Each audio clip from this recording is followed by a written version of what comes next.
Red. Hey, welcome to the January 20th meeting of the Appointments Committee. And this is my first time chairing it, so I'm going to be very transparent about asking for help when I need it. First thing is the approval of minutes.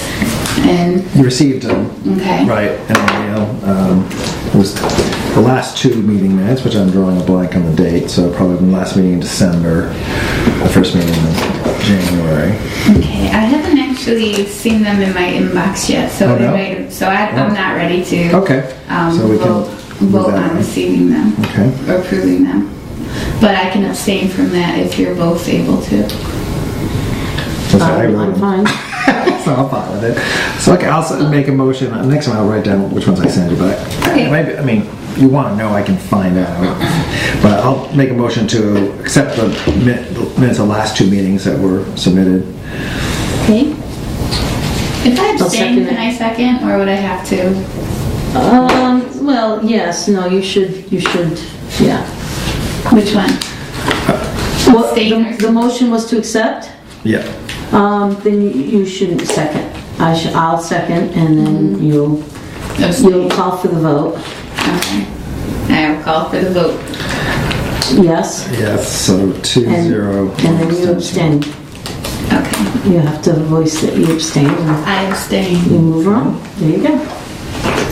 Okay, we don't have anyone here from the public except the mayor. Karen, do you have anything outside of our agenda that you wanted to? No. Just Okay. in case you have any questions, I'm just here to answer them. Okay. My paperwork, I do not have with me. There was an accident from Holyoke to here, and I just didn't have time to get home to Oh, pick up my okay. paperwork. Happens. So I don't have the descriptions of everybody here, but we have 4 appointments that we're considering. Do you want mine? So you just give her my use. Okay, I have it right good. here. You've got it. Thank you. Yep. So the first person that we have to consider for an appointment is Corey Boyle for the Commission on Disability with a term expiration of December 31st, 2018. So, Are you asking for comment at this Yep. point? Okay. Mhm. So Corey works at Riverside Industries, and my daughter also works there, and she speaks very highly of him, and he's very involved with the people that he's servicing there, and I think that he would make a wonderful appointment to that committee, to this committee on disabilities. okay. Yeah. Yeah, I have really nothing more to add than that. I don't know him very well. I know of him. I like that he already goes to the meetings a lot with Randy, who's actually also up for consideration. But I think particularly when you're looking at the continuity, it's great to have people who are already invested in the committee and then wanting to have a formal role in the committee. So I was really happy to see that too. So is there any further discussion? Nope.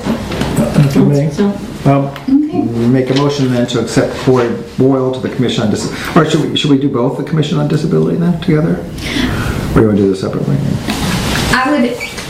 I'm fine with doing them both together. I know that they're both members of Riverside, and do you have any personal comment about Randy? Which I know you have. I don't know particularly if I know Randy, but he also is he employed at Riverside? I thought I read, yeah. Yep. You know what? Anybody that's employed by Riverside and they want to step forward on a city a city office or appointment, especially with something in lines of what they're doing for a living, I'm all for. Me too. Yeah.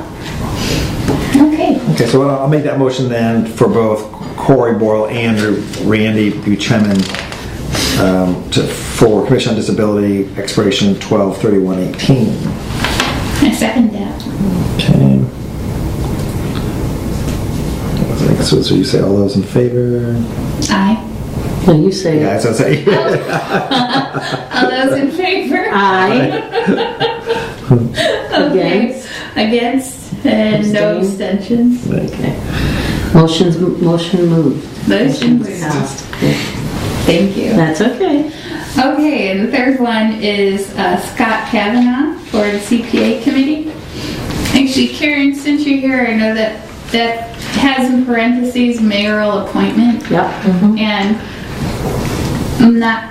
Can you explain the difference between that one being a mayoral appointment versus the other ones? Because I figured they were all mayoral appointments. No, okay, so on our list, under CPA committee, you'll notice, that one's a little different. There's a member from Conservation Commission, and we're going to change that. It's good while you're looking at it. Dan Hagan is no longer CPA from Finance Subcommittee, and so Finance Subcommittee. Now that councilors have newly reorganized, newly elected, somebody will be put forth from that. Okay. Then you can see City Council President, and then City Council President, Historical Commission. So there's one CPA appointment that I get to put forward, and I really enjoyed the way we did the CPA appointments this time, because there was an opening for our City Council President and myself. We decided to take all applications and interview them together, and then and the candidates together, and go from there. So that was actually, we were pretty impressed to get more candidates than we had spots for. And we did also tell them that there's plenty of other openings on other boards and committees. Okay. But so this is the appointment that, and we had agreed also on the ones to put forward. Okay. So this is the appointment that I had put forward as Scott Kavanaugh, very qualified, and extremely qualified, as our applicants were. And as I remember, he was part of forming the CPA in Cambridge. Oh. It was here, wasn't it? Yes. Yeah. I mean, we were very impressed with the candidates and with their backgrounds, their experience, and or their enthusiasm. So it was actually kind of sad that we had to say no to one. We actually had more than the available spots, which we'll keep on hold. So I have one further question for clarification. Sure. Assuming that Scott was recommended to be on the CPA, on this master list, would there be an additional line within parentheses that would say mayor appointment? Absolutely. Okay, just wanted to make sure I'm understanding. The reason we do that and Barb does that, it's for us to keep track. Okay. It's just much easier, because we would have without those little parentheses, we would have no idea which one was missing. Okay. So it's really a great way to keep track. Okay. Thanks, I appreciate understanding that a little bit more. Okay, so is there any further discussion about Scott Kavanaugh as a CPA committee appointee? No, but for the record, I have to say that one of the candidates interviewed complimented the city on its website. How easy they were to find things. Yes, she said it was very easy to navigate, right? And found all the information about the CPA. Right. But other than that, forgot about that too. So I will make a motion then to accept Scott Kavanaugh to the CPA committee as a mayoral appointment, term ending 12/31/17. Okay, so I will call to the vote. Scott Is Kavanaugh. not a second yet. Oh, Second. I'll get there. Okay. So I'm going to call to the vote the consideration of the following mayoral appointment. Scott Kavanaugh for the CPA committee, which is a mayoral appointment with a term expiration of December 31st, 2017. Question. Does he take the place of Greg Rowland? Karen? Or Now I'm going to look at is it on there? Mine's not on there. Yeah, Yours not on there? Who was it? Do you remember? Was it Ed Sparko? Yes, it was. It was Ed. Wait. Or was it Spark? No, Ed had gone. I would need the older one. This is the updated sheet, so he was Okay. not on here, but an older one would tell me who was. I think Ed had stepped down a while ago, did he not? No, Ed stepped down during this term. You know, when we sent out, we were discussing earlier that every board or committee member is notified in October if their term is expiring. So it's somebody that no longer wanted to be on there, which happened to fall under my category for CPA. Okay. And I know Ed Sparko was one person that no longer wanted to be on, but I'm not positive if that's what he fell under. Looking at an old list would tell us. Or I could give Barbara a call. She could look it up. Okay. Okay. Did you have any further discussion about Scott? No, just second everything the mayor said, but I thought he was a very strong candidate. So, Okay. so there was a motion and a second. Okay, so call to a vote the consideration of Scott Kavanaugh to the CPA committee, which is a mayoral appointment for term expiration of December 31st, 2017. Second. Oh, no, there was already. Oh, okay. Aye. Okay. And I. Aye So- as well. Okay, 3-0. 3-0. And the last appointment that we have for consideration today is for Dan Carey to be part of the school building committee with a term expiration of December 31st, 2018. And I know Dan would be replacing Dan Hagan's role as the finance chair This is a different committee, though. on the school building committee. I thought Dan Hagan had to be there. Oh, because okay. He doesn't have to. I just thought it would be really nice to have council, representative from the city council. It's not required by MSBA, but I just thought it was a really good, spot. Okay. Yeah, that's great. Well, I think Dan, having just come off of serving on the school committee, is really well positioned to be a great member of the school building committee. So is there any further discussion about Dan Carey? Hope he finds time for all this. Yeah, really, that was cool. Yeah. Okay. As the chair, can I put forth the motion to accept it? Okay, I'll go ahead and put forth a motion to accept Dan Carey to the position of being on the school building committee for a term expiration of December 31st, 2018. Do I have a second? Second.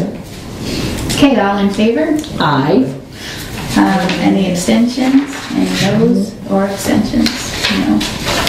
Okay, it passes with 3-0. And this is before the new year that we put in a request to consider the application form. I printed out an extra copy of it for everybody to have. I know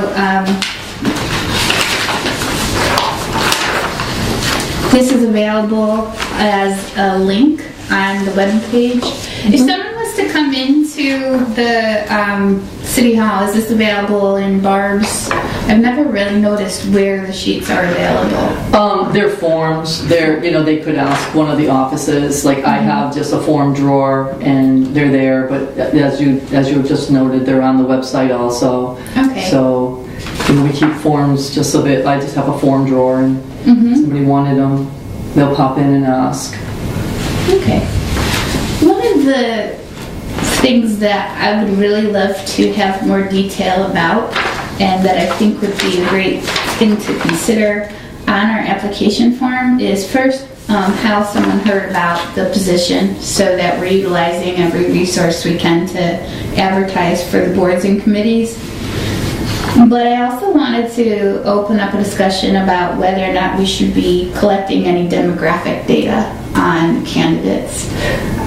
Demographic data meaning whether or not they're working in addition to this. I just don't know if the majority of the people who are volunteering, if they're in the middle of their career, if they're retired, if they're still. And I would find it interesting to be able to say whether or not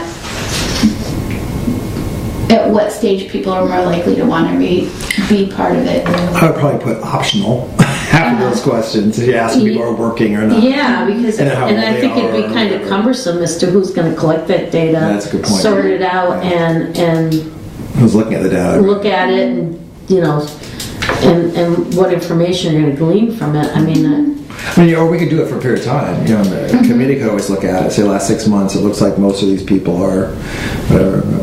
so for any time that I think that you want to ask for data, what would be the outcome of looking at that data? What is it that you're looking at that you? Well, I was just thinking for some of these, for example, the Conservation Commission. Is it more likely that people in certain professions are more likely to say, this would be a really great thing for me to be a part of because it would beef up my resume? And if that's the case, how would we do the outreach to that particular group of people that this is coming up, and to get the best qualified people to be able to advertise to that? Just as one example. Okay, and we could most of the time, most of the people that apply for these committees are people that have either a vested interest or already in the field, and they just want to add their expertise to the city. Right. I know that just looking at the agricultural committee, Jerry Rauscher, Rauscher Farms, horse farms. He's on agriculture. Frantovich, I don't know who that particular person is, but Russell Brain, Park Hill Road. I'm just going to say, just out of a generalized guess, that person is most likely involved in agriculture up on Park Hill Road in that area. Yeah, he owns a farm out. Yeah, okay. Yeah, it's in the orchard. Yeah. Right. So, I mean, I think we can ask it, and of course, then the just 2 appointments that we just did. The 2 individuals that just went on the Commission Disability both work with people with disabilities and people with that, so again, that's part of what they do, and obviously they love it, and so they just want to make a difference in our own community. So, Well, I see your point though, because if we're finding that a lot of people from Riverside Industries or who work in that field want to be in that commission, then let's send out a flyer to Riverside Industries and ServiceNet or whoever it might be, or if we find that, I mean, again, it takes a little work in looking at, but it is probably a way to find out how are you finding out and where did you come from. And some of these things probably have absolutely there's probably no consistency. But there are some other things that just from my perspective, I find it really interesting. So, for example, we have this notion, for example, that once people retire, they're more likely to become civically engaged, and just be able to have the data collected to be able to say whether or not that's true in Easthampton. And I agree with you, Joey. Maybe this data would never be actually used, but as it stands right now, we don't have the data available. And so I think that if we had more of that available with our volunteer committees within the city, we might eventually be able to use that to just enhance it more. So some of the things that I was thinking about was the person's age, whether or not if we found that most people are, say, age 40 or older that are volunteering for this, I just find it an interesting research question as to whether or not younger people are just not hearing about it. Are they intimidated from being a part of it because they figure they're too young? But I wouldn't be able to ask those types of questions unless we have that information to start seeing some of those trends. I could see that have to be very carefully worded because if somebody's applying for the job, even we're asking how old they are. Well, those on a job application, you already know, like those questions are not to be asked. And this, although it's not paying, does it run by the same rules? I would be uncomfortable on my application, but I know where Tamara's going. Maybe those could be questions a lot of times if you look at the information they supply you, it kind of In the comes out of residence. it. Yeah. And a lot of But I it don't is- think you can really, like privacy, Yeah. people, things like about their, Yeah. but maybe a survey at the boards and committee level? Yeah, that's You what know I what I was mean? thinking. Just a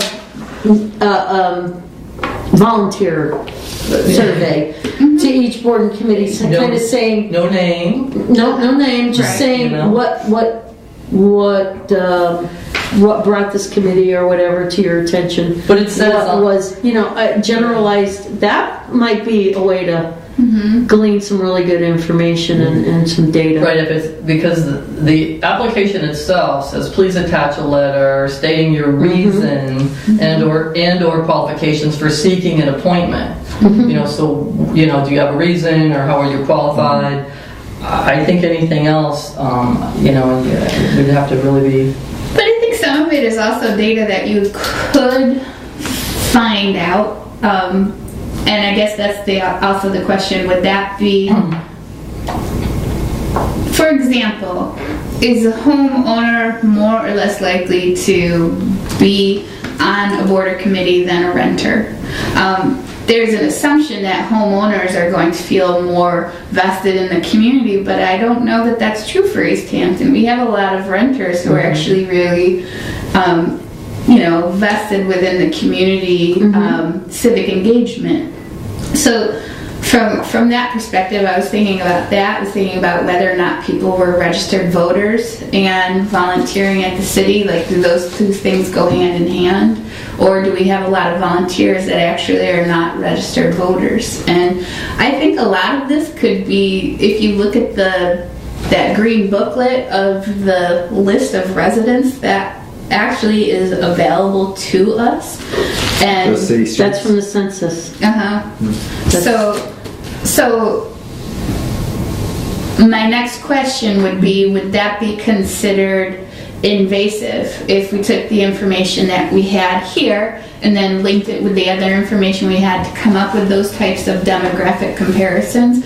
Theoretically speaking, not saying I'm going to go out and do this as a big research project, but if I wanted to, That's public knowledge. would that It's in the public. Yeah, you just Okay. Yep. you could look up each volunteer name in the book and it's in the census that what their jobs and professions are, even their age. birthday. I was gonna say, I And know. their age. Except the ones that have the fake zeros. But Yeah. no, most of No, them it's- are accurate. Your, Yeah, no, your this is- birthday and your. Barbara's very. They don't call it the nosy book for nothing. Yeah. That's what they mean. I know. That's what my mother always called it. That's what I call it. It's awful. I know, but yeah. I call it the street listing The book. street listing that's what I book. call it. I know my mother always calls it the nosy Yep, book. that's what I heard that in the hallway. It made me laugh. Yeah. Okay.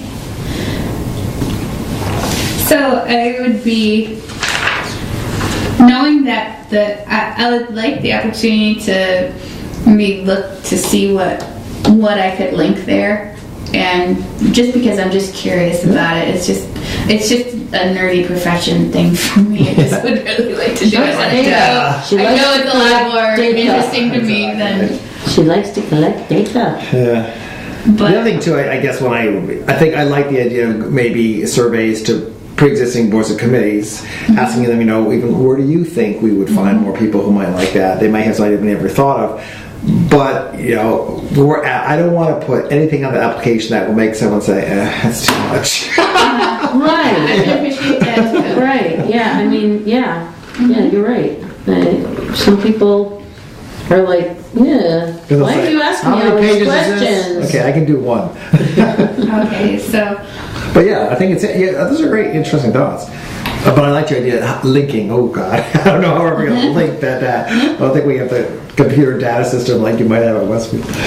let me say I have it. Okay. But I guess then the only change I would really ask to be considered at this point would be how you hear about it, how you heard about the opening. This vacancy. Well, that's a good one. Yeah, Or, how did you definitely, hear? How did you learn? Yeah. How did you learn about the vacancy, about this particular vacancy? Yeah. Something to that effect? Yeah.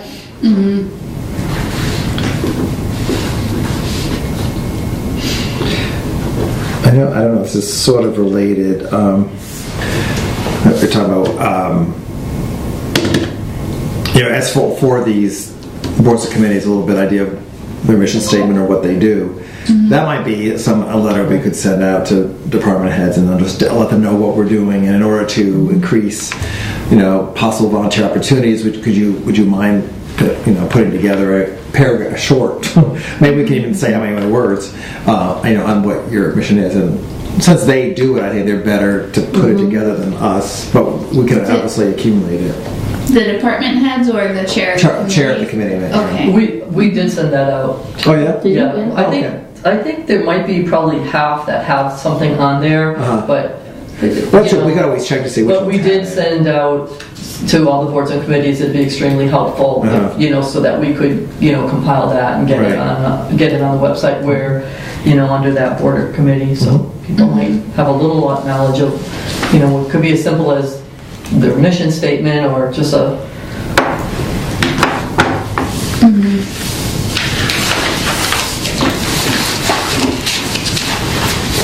And then the last thing that we have on our agenda for tonight is the working on the description of duties and the role of the appointment subcommittee. Oh, okay.